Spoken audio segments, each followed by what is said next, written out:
good? How y'all doing this evening? It's the Dunn. Welcome back to the Dunn's Favor on Forever I Love Atlanta Sports Podcast. Um, I'm here with a great person in the Falcons community, D. William Braden. How you doing, man? Let everybody know where they can find you. Hey everybody, this is William Brandon, a writer and contributor at SportsIllustrated.com, The Falcon Report. You can also follow me on Twitter at the William Brandon. Follow my YouTube page as well as the William Brandon, where you can see episodes of me and my co-host, my 2-year-old son Demi, as my co-host and star. And every Tuesday night, Birds of a Feather, the Fans Show. You're more than welcome to come on and check us out on Facebook and on Twitter. And I'm glad to be a part of the Forever I Love Atlanta podcast today. All right. Thank you for coming on, man. I appreciate it. No problem. All right. Guys, y'all already know what to do. If y'all new to the channel, hit that subscribe button. Also, hit that like button. Share this content out with other Atlanta sports fanatics. And hit us up in the comment section. As always, come holla at your hometown sports podcast. All right. So now, we noticed this has been a crazy week in Atlanta Falcons community. But first off, before we get into anything, man, let's have a brief moment of silence for Vaughn McClure. He was the beat writer for ESPN for the Atlanta Falcons. So let's take this time to pause for a second.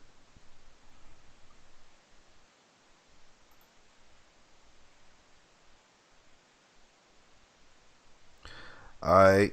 And our condolences go out to Vaughn McClure's family. Hopefully they'll be fine, and it's rough, man. It's rough. Your thoughts on that?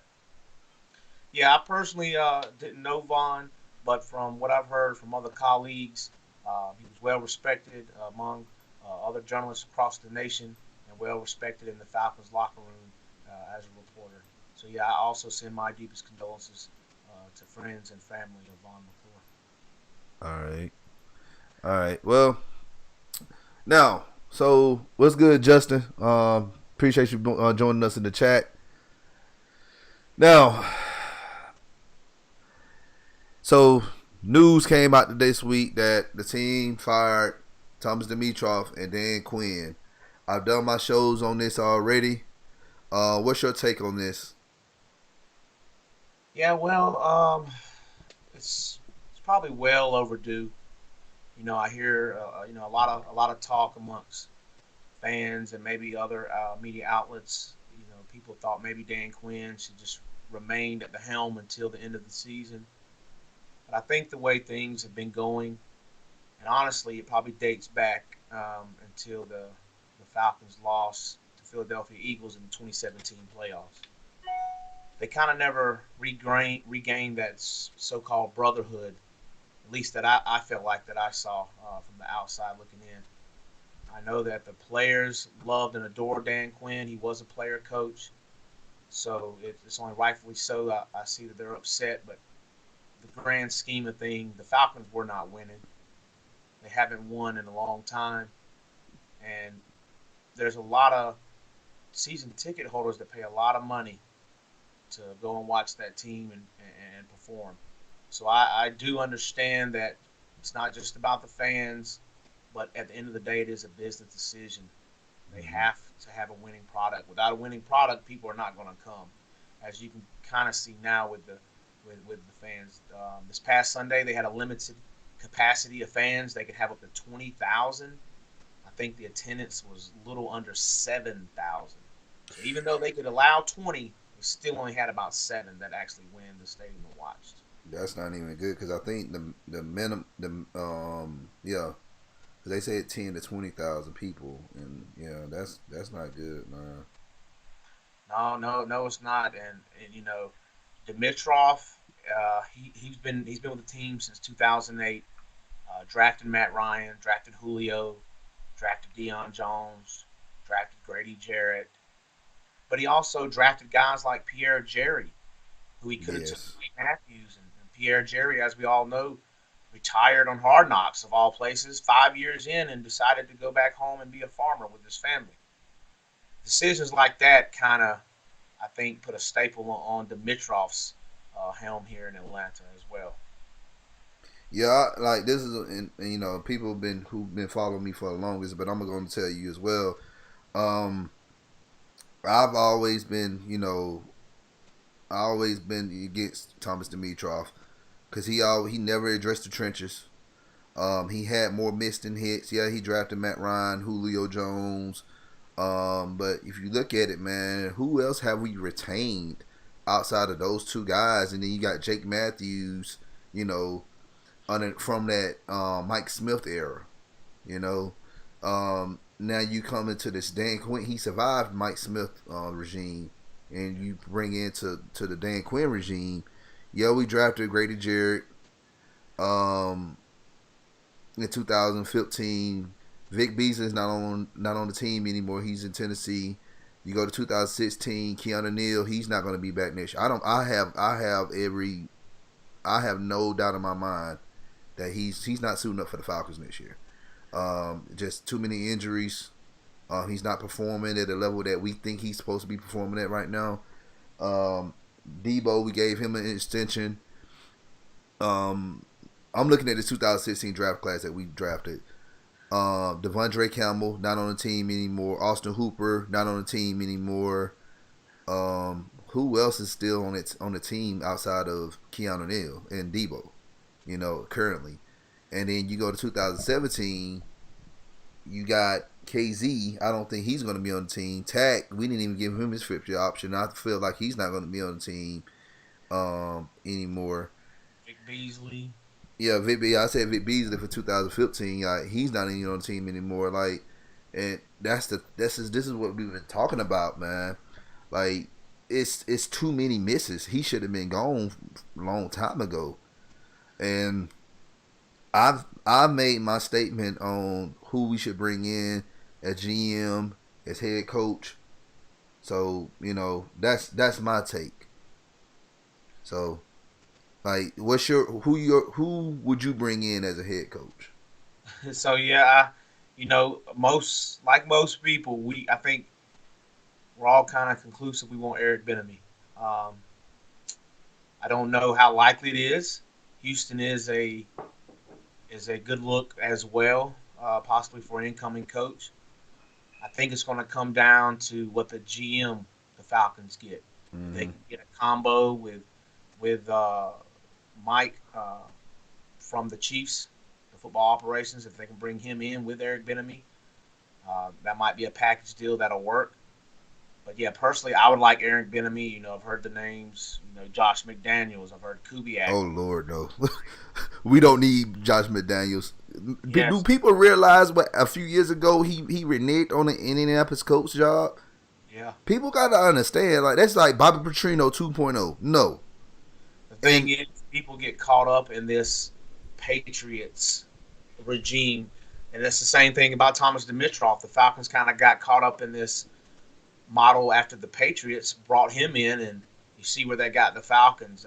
I agree. You don't need to bring in a Josh McDaniels because you're emulating something that's not reproducible. They mentioned Rex Ryan, Gary Kubiak, Lincoln Riley. I've heard Byron Leftwich. All right. I don't know if you've been following me on Twitter. I posted a list of my top 10 head coach candidates. I've done an interview with Arrowhead Pride. They're the SB Nation for Kansas City. They interview Eric Bieniemy on pretty much almost on the daily practice. After games and everything.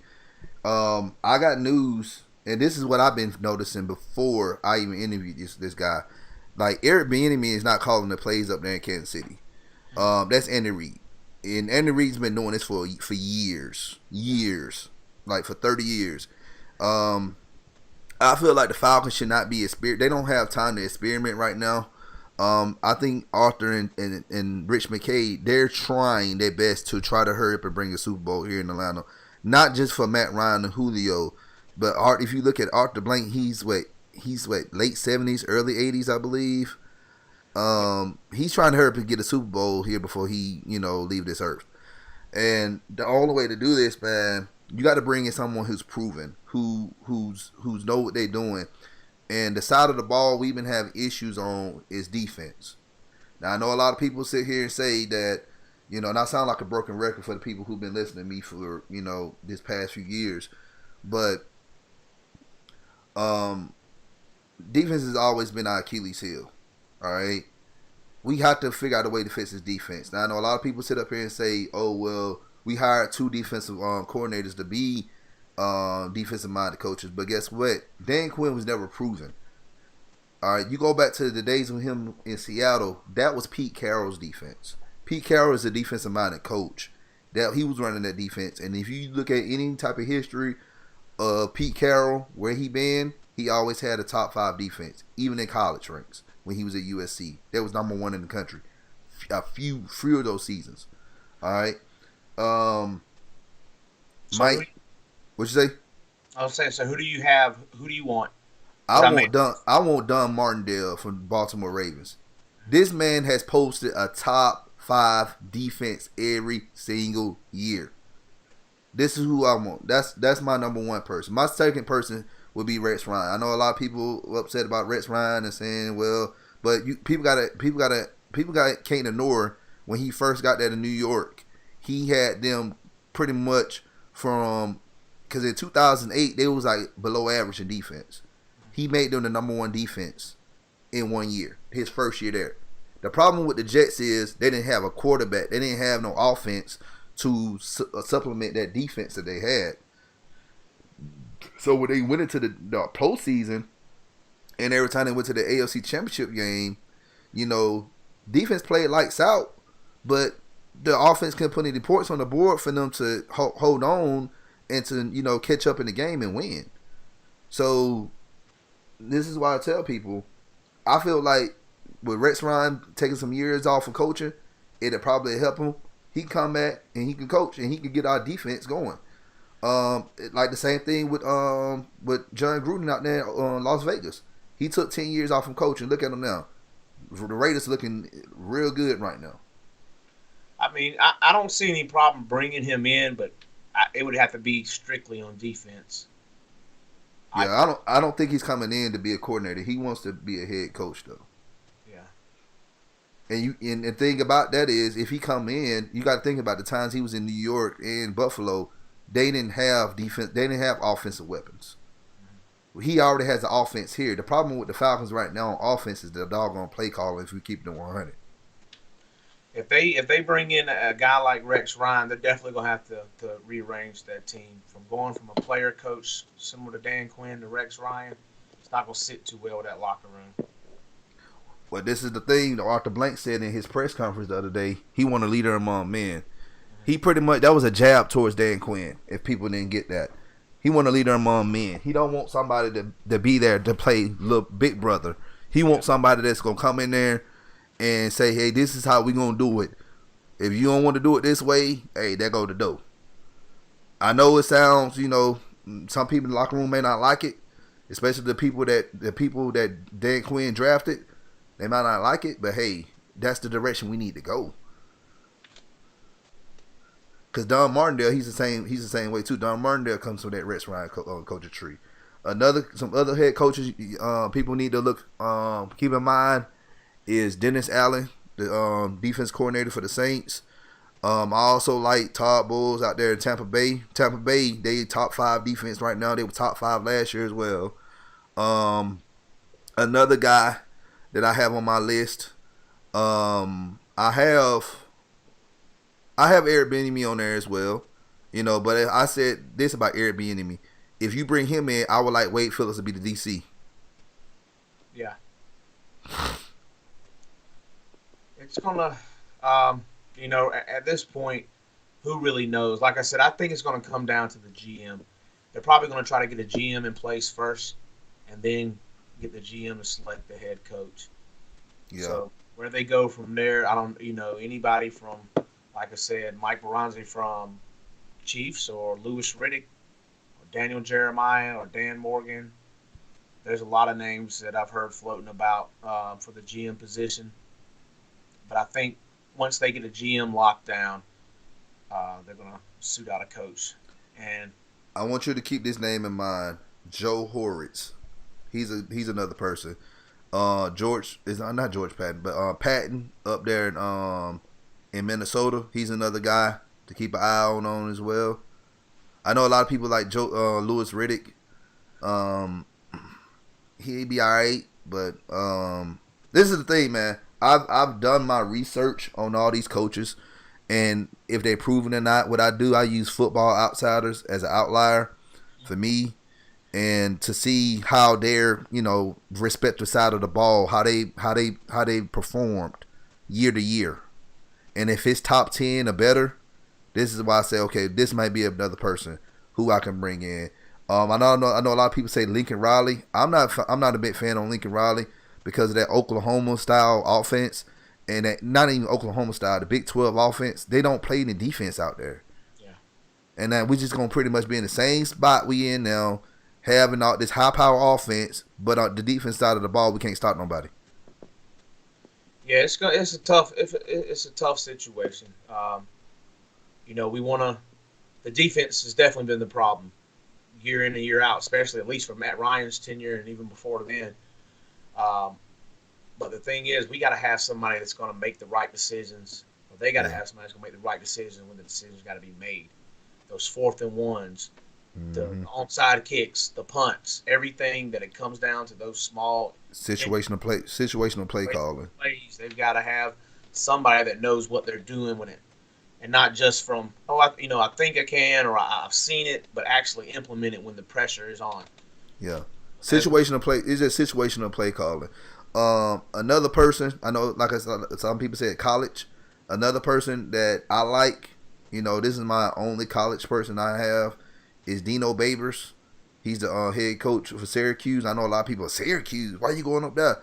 But the thing is, for him, and people understand, that Syracuse, their recruiting power is not like Clemson, Alabama, Georgia, Ohio State. They're not up there with those guys.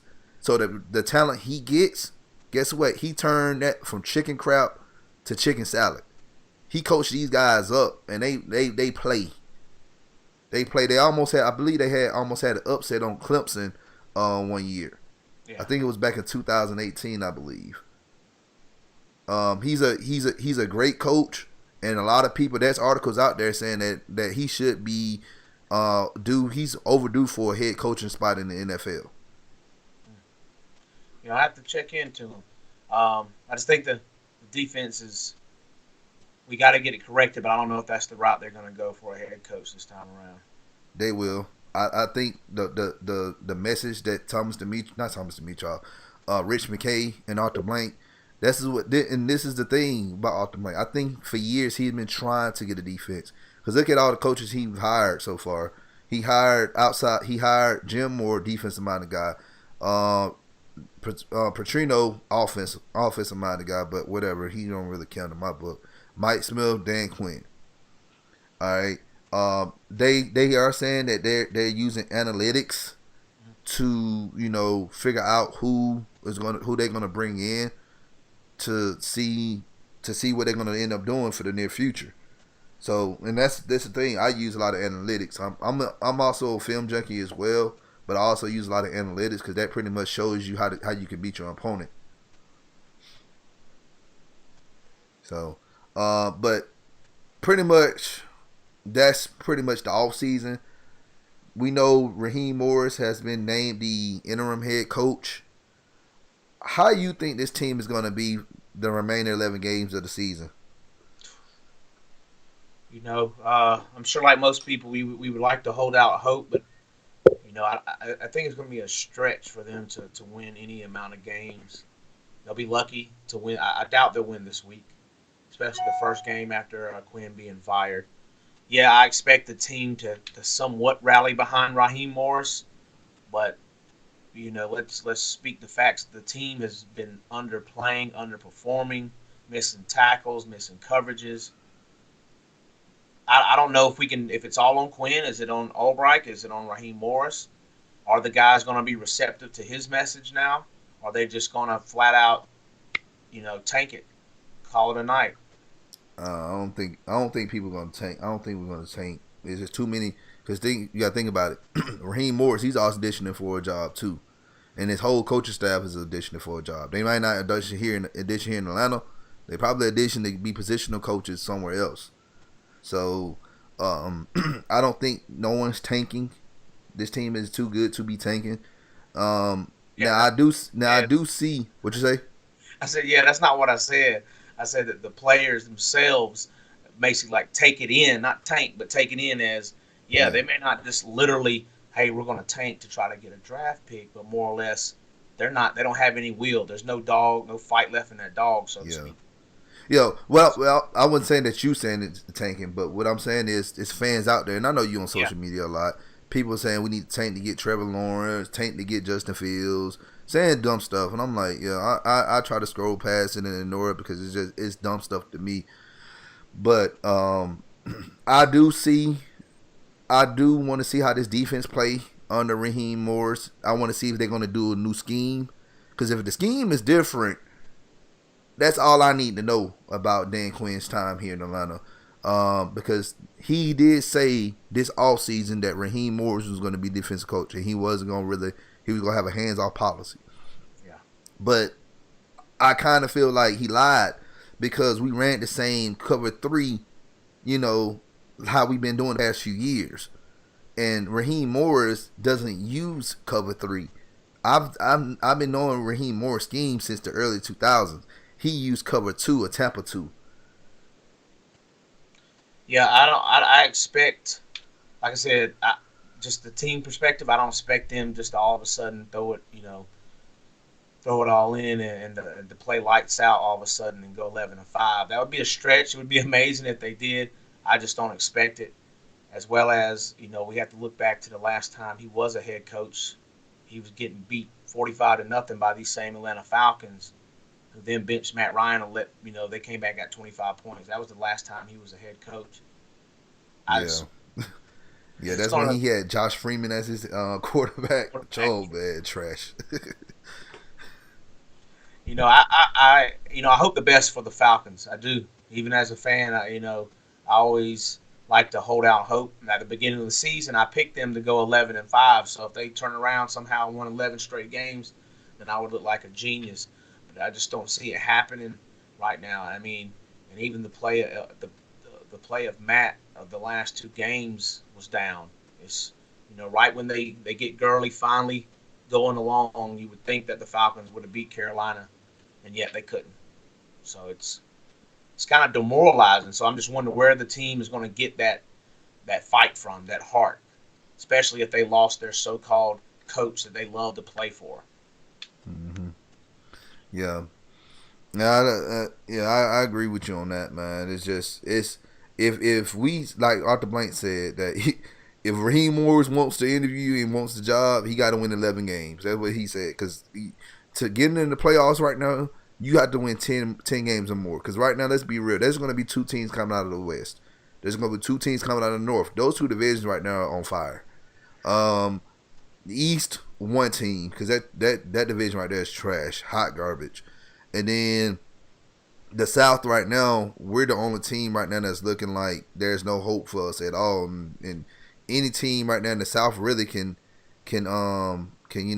make it out and be the divisional leader. So, but we'll see. We'll see, man. But hey, I appreciate you coming on, talking about the team. Once again, let everybody know who you are, where they can find you. Yeah, it's your boy William Brandon. Again, like I said, I'm a writer and contributor at SI.com, The Falcon Report. You can also follow me on Twitter, The William Brandon. Same for Instagram and Facebook. And follow my YouTube page with me and my son, Dad Demian First Downs. Comes out every Friday, and you can follow us on YouTube. And I definitely want to come back when it's more positive, when the Falcons are not downtrodden and they just didn't fire their head coach. It's first time they fired a head coach mid-season since the other Dan Reeves. So we'll just have to see. Hey man, it's an honor having you on. Hey, anytime you want to come on and you have an insight of something, hey, you're more than welcome to come on. Hey, I appreciate it, man. Ain't no problem. Hey, everybody who watching this at a later time, man, hit us up in the comment section. Let us know what you think about the current team moving forward. If you're new to the channel, you already know what to do. Hit that subscribe button. Also hit that like button. Share this content out with other Atlanta sports fanatics. And hit us up in the comment section. As always, come holla at your hometown sports podcast. I'll be back in 2 hours doing our rivalry week, talking about UGA versus Bama this weekend, if it happens. Go So, Dogs. yes, go Dogs. Y'all have a great evening. Y'all get y'all some dinner. See y'all in 2 hours.